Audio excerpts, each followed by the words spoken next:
ابتدا ہے رب جلیل کے بابرکت نام سے جو دلوں کے بھید خوب جانتا ہے۔ دیکھتی آنکھوں سنتے کانوں صابر میاں کا سلام پہنچے۔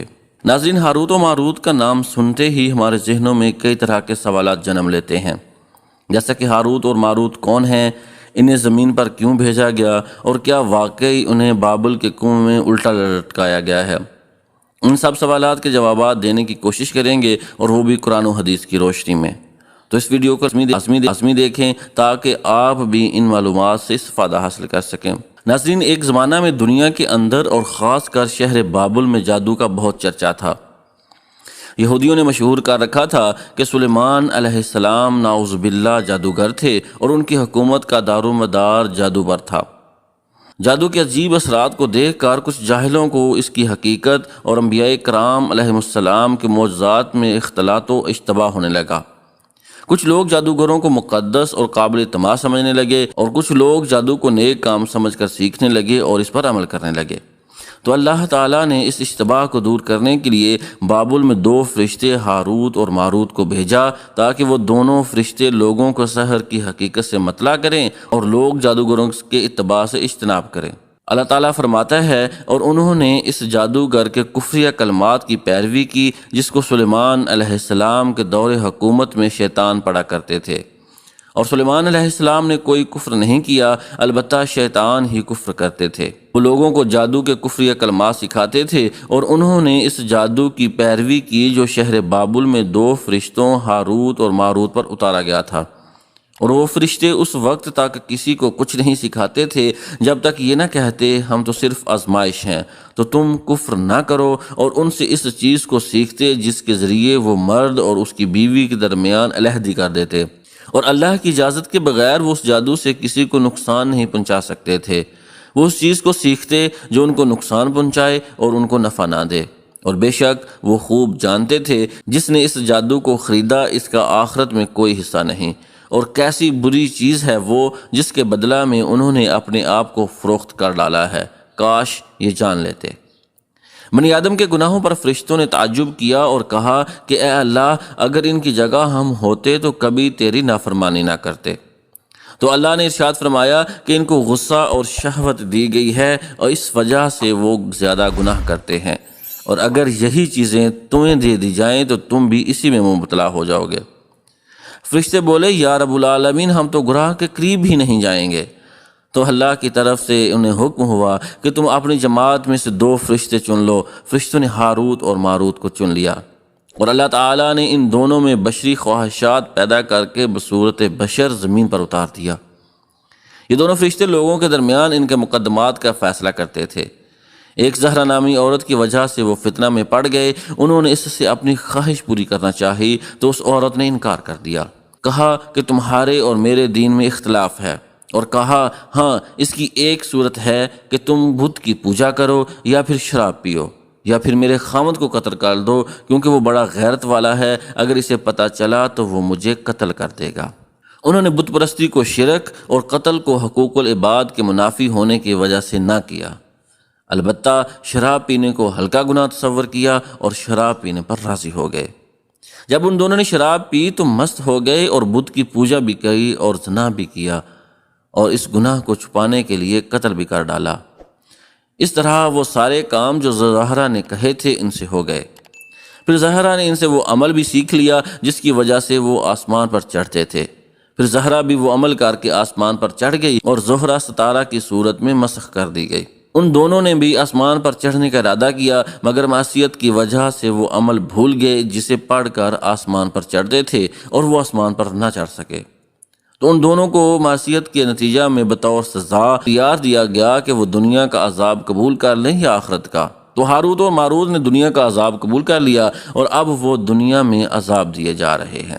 حاکم نے اپنی مسند اور بہقی نے اپنی سنن میں حضرت عائشہ صدیقہ رضی اللہ تعالی عنہا سے روایت کی ہے کہ آپ فرماتی ہیں کہ حضور صلی اللہ علیہ وسلم کی وفات کے بعد میرے پاس ایک عورت آئی جو کہ حضور صلی اللہ علیہ وآلہ وسلم کو تلاش کر رہی تھی۔ میں نے کہا، حضور صلی اللہ علیہ وآلہ وسلم کی وفات ہو چکی ہے، تم مجھ سے بات کرو، کیا کہنا چاہتی ہو؟ وہ کہنے لگی کہ میں اپنے شوہر کی سختیوں سے تنگ آ گئی تھی تو میں نے ایک عورت سے اپنی مصیبت بیان کی۔ اس نے مجھے ایک کتے پر سوار کر کے آن کی آن میں بابل پہنچا دیا۔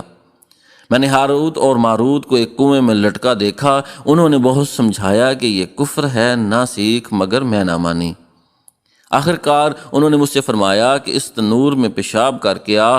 میں نے جب اس میں پیشاب کیا تو دیکھا کہ ایک نورانی سوار میرے بدن سے نکلا اور آسمان کی طرف اڑ کر غائب ہو گیا۔ میں نے انہیں آ کر یہ ماجرا بیان کیا۔ انہوں نے فرمایا کہ یہ تیرا ایمان تھا جو تجھ سے چھن چکا ہے، اب جا، تو جادو میں خوب ماہر ہو گئی ہے۔ اس عورت نے کہا کہ جب سے میں فن جادو میں استاد ہوئی ہوں، اگر میں گیہوں کا دانہ زمین میں داب کر اس کو حکم کرتی ہوں تو وہ اگاتا ہے اور فوراً اس میں سٹا لگ جاتا ہے، پھر فوراً خشک ہو جاتا ہے اور میرے کہنے پر وہ فوراً آٹا بن کر روٹی بن جاتی ہے، مگر میں اپنے دل میں ایمان کے نکل جانے پر شرمندہ ہوں۔ میں پوچھنے آئی تھی کہ کیا میری توبہ اب بھی قبول ہو سکتی ہے؟ حضرت عائشہ صدیقہ رضی اللہ تعالی عنہا فرماتی ہیں کہ میں نے اس عورت کو کہا کہ تم حضور صلی اللہ علیہ وسلم کے صحابہ اکرام سے جا کر مل لو۔ اس عورت کو کسی نے بھی اس کے ایمان کی امید نہ دلائی، البتہ حضرت عبداللہ بن عباس رضی اللہ عنہ نے فرمایا کہ تمہارے ماں یا باپ زندہ ہوں تو جا کر ان کی خدمت کرو، ان کی دعا ہی سے تمہارا ایمان واپس ہوگا۔ اس کے علاوہ اور لوگوں کا مشاہدہ بھی منقول ہے کہ انہوں نے ہاروت و ماروت کو عذاب میں مبتلا ہونے کی حالت میں بچشم خود دیکھا اور ان سے گفتگو کی، مگر وہ سب روایات بے بنیاد اور مردود ہیں۔ علامہ الوصی رحمۃ اللہ علیہ لکھتے ہیں، یہ اور اس کے علاوہ بہت سی روایات جن کی ترک کی تعداد 20 سے زائد ہے، کثرت ترک کے باوجود محدثین کی ایک جماعت نے اس واقعے کا انکار کیا ہے، جن میں قاضی ایاز رحمۃ اللہ علیہ بھی شامل ہیں۔ انہوں نے فرمایا کہ یہ واقعہ اہل اخبار اور آثار نے بیان کیا ہے اور مفسرین نے بھی اس واقعہ کو ہاروت اور ماروت کے قصہ میں نقل کیا ہے، لیکن رسول اللہ صلی اللہ علیہ وسلم سے یہ واقعہ صحت و سقم کے ساتھ وارد نہیں ہوا۔ حافظ ابن کثیر لکھتے ہیں، ہاروت و ماروت کے قصہ میں تابعین کی ایک جماعت نے روایت ذکر کی ہے اور متقدمین اور متاخرین مفسرین نے بھی اس کا ذکر کیا ہے، جس کا مرجع بنی اسرائیل ہیں، اور اس قصہ میں نبی اکرم صلی اللہ علیہ وسلم سے کوئی حدیث مرفوع صحیح متصل الاسناد مروی نہیں ہے، اور قرآن مجید میں ہاروت و ماروت کا قصہ بغیر کسی تفصیل کے اجمالاً ذکر ہے، سو ہم اس پر ایمان لاتے ہیں جو قرآن میں ہے۔ علامہ قرطبی مالکی لکھتے ہیں، یہ تمام روایات ضعیف ہیں، فرشتے اللہ کے سفیر ہیں اور اس کی وحی پر ایمان ہے، وہ اللہ کے کسی حکم کی نافرمانی نہیں کرتے۔ امام رازی لکھتے ہیں، یہ تمام روایات فاسد، مردود اور غیر مقبول ہیں۔ قرآن مجید میں فرشتوں کی عصمت بیان کی گئی ہے اور یہ روایات ان کے مخالف ہیں۔ علامہ ابن حیان اندلسی لکھتے ہیں، ان روایات میں کوئی صحیح نہیں۔ امام سیوطی رحمۃ اللہ علیہ اس قصہ کے منکرین پر اعتراض کرتے ہیں کہ امام احمد، ابن حبان اور بہقی وغیرہ نے اس قصہ کو مرفوعاً روایت کیا ہے، اور حضرت علی، حضرت ابن عباس، حضرت عبداللہ بن عمر، حضرت عبداللہ بن مسعود رضوان اللہ علیہم اجمعین سے یہ واقعہ موقوفاً بھی مروی ہے۔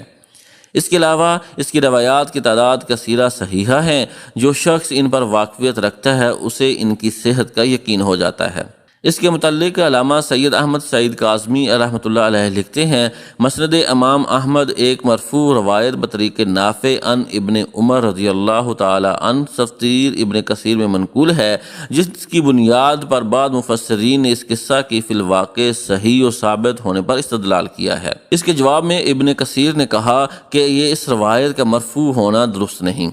اقرب یہ ہے کہ عبداللہ بن عمر نے یہ قصہ رسول اللہ صلی اللہ علیہ وسلم سے سنا ہی نہیں بلکہ کعب احبار سے سنا تھا، جو پہلے یہودی تھے پھر مسلمان ہوئے۔ وہ صحابی بھی نہیں تھے بلکہ وہ تابعی تھے، اور وہ یہودیت کے زمانہ میں بہت سی باتیں اور بہت سے قصہ یہودیوں سے سنا کرتے تھے، اور وہ بطور حقائق صحابہ و تابعین کے سامنے بیان کر دیا کرتے تھے، جس سے ان کی غرض یہود کے اقوال اور ان کے من گھڑت قصوں کی توثیق و تصدیق ہوتی تھی۔ کعب احبار کے بطور حقائق بیان کیے ہوئے انہی اقوال اور قصوں کو اسرائیلیات سے تعبیر کیا جاتا ہے، جنہیں کعب احبار سے سن کر بعض صحابہ اور تابعین کے سامنے بیان کر دیا کرتے تھے، اور اس طرح وہ واقعات مسلسل نقل ہوتے چلے آئے۔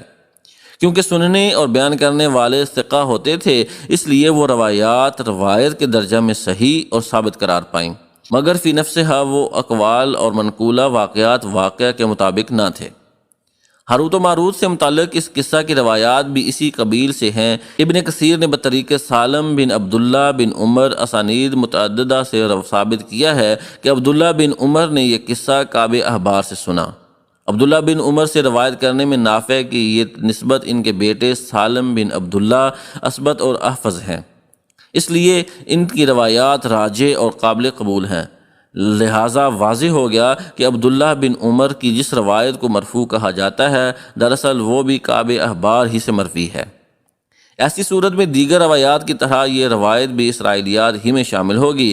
اس تفصیل سے واضح ہو گیا کہ ہاروت و ماروت فرشتے کسی معصیت کے مرتکب نہیں ہوئے۔ قرآن مجید میں ارشاد باری تعالیٰ ہے وہ وہی کام کرتے ہیں جن کا انہیں اللہ حکم دیتا ہے۔ سورہ انبیاء میں ارشاد ہوتا ہے بلکہ سب فرشتے ان کے مکرم بندے ہیں، اس کی اجازت سے پہلے بات نہیں کرتے اور وہ اسی کے حکم پر کاربند رہتے ہیں۔ سورہ نحل میں ارشاد ہے وہ فرشتے تکبر نہیں کرتے، اپنے اوپر رب کے عذاب سے ڈرتے ہیں اور وہی کام کرتے ہیں جس کا انہیں حکم دیا جاتا ہے۔